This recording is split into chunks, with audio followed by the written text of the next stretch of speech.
Reading activity, our garden adventure.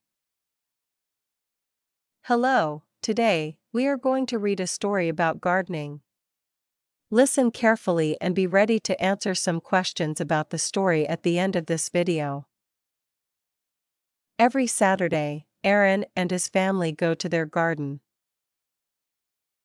Their garden is full of yummy fruits, healthy vegetables, and colorful flowers. Aaron helps Dad pick ripe fruits and vegetables.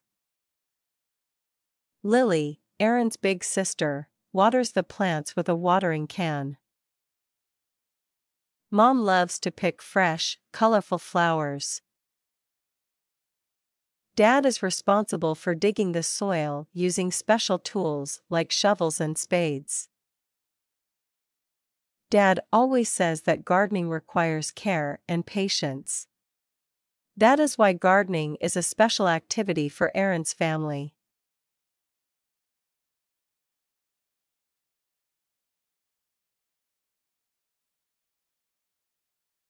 Please write your answers in the comments.